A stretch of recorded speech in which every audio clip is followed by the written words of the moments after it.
Hey guys, thanks for joining me. Today's video, we are going to do a follow-up to my very popular video about soundproofing. I'm going to talk about things that have changed, things that are updated, and just some new information that might be helpful. Stick around.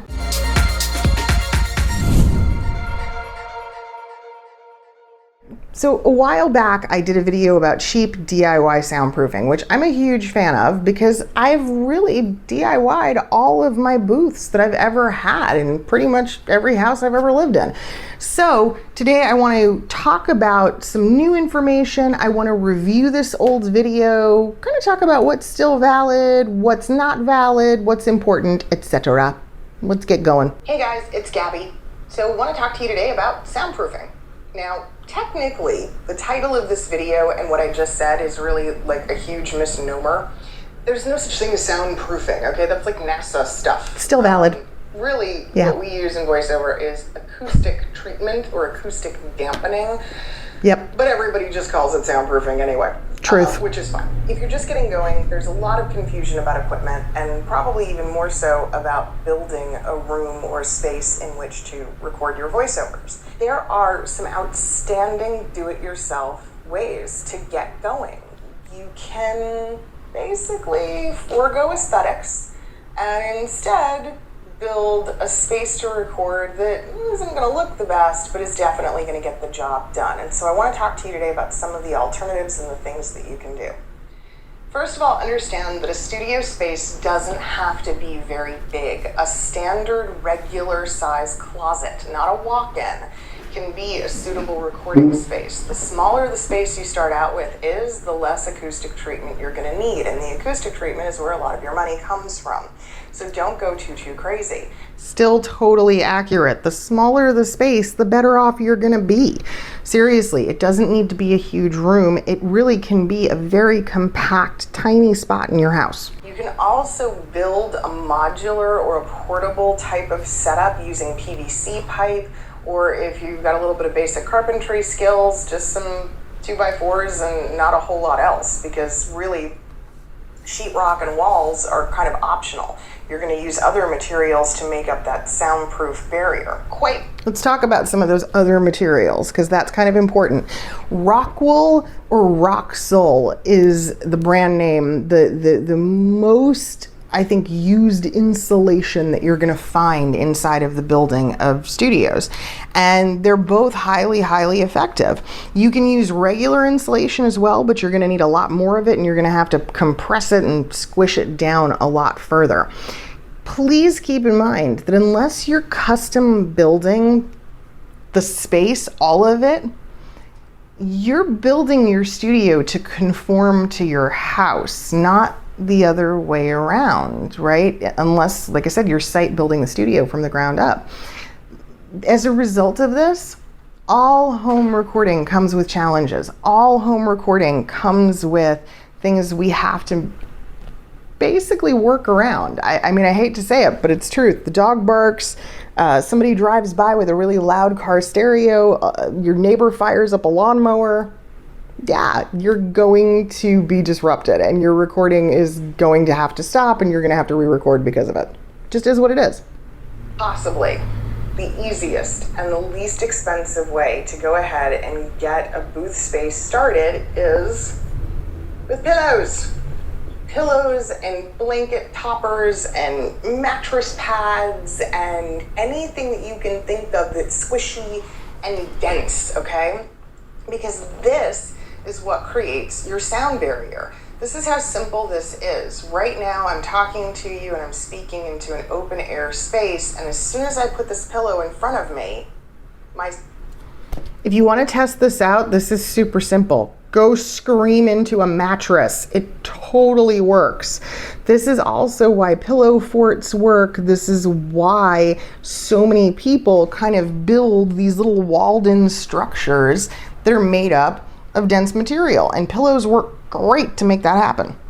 Sound is cut probably by half, if not more, because the pillow is doing what it's supposed to do or intended to do in that situation. It's stopping the sound, it's absorbing it, okay?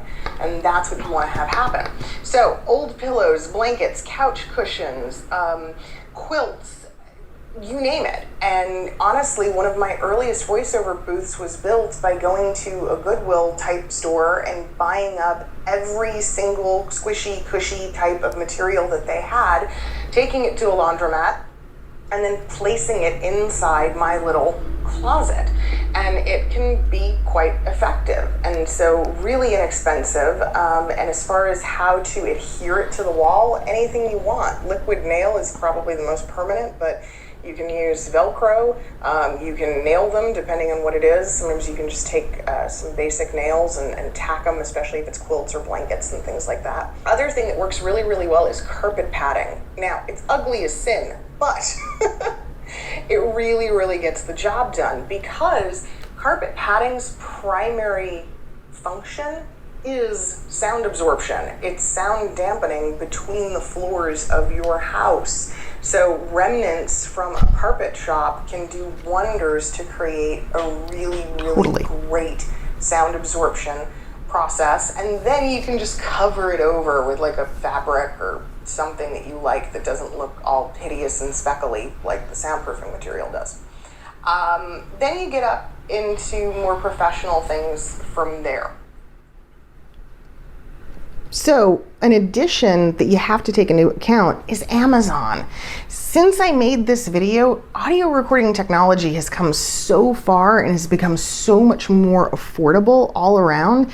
There are companies like crazy on Amazon that are building and making and manufacturing soundproofing. It is a lot cheaper than the stuff that you typically see at a music store. It is a lot cheaper than brand names like Oral X, and it's plentiful. And in some cases, for like less than $100, you can invest in a bunch of crate type foam material to encase your space.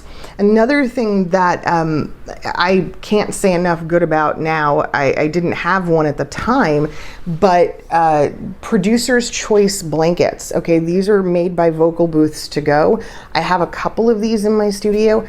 They are freaking incredible. The idea that a blanket could make such an impact on your sound, it's unreal. But please note, these are not moving blankets. No. Moving blankets are, yeah, I mean, they fall under the cheap DIY category.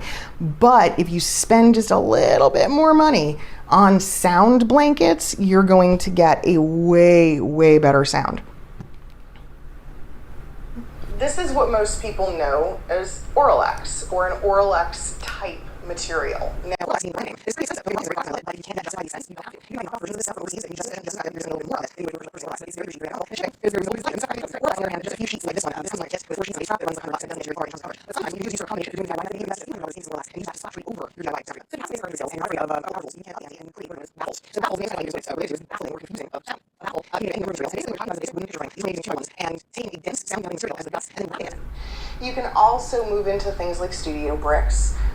There are other modular companies out there that you can purchase from where you can basically create a booth customized to your space. The cost varies, but don't expect it to be cheap. Those things are going to be expensive, but you build your way up to that. It's not something you have to worry about. Portabooths, though, have come a super long way. I've got an example of that here. These shields that are very popular that sort of encase your microphone. You need a little bit more than just this to be effective and to really get the kind of sound absorption that you're gonna need. But definitely it's a good start, and it can really go a long way to helping you begin that process.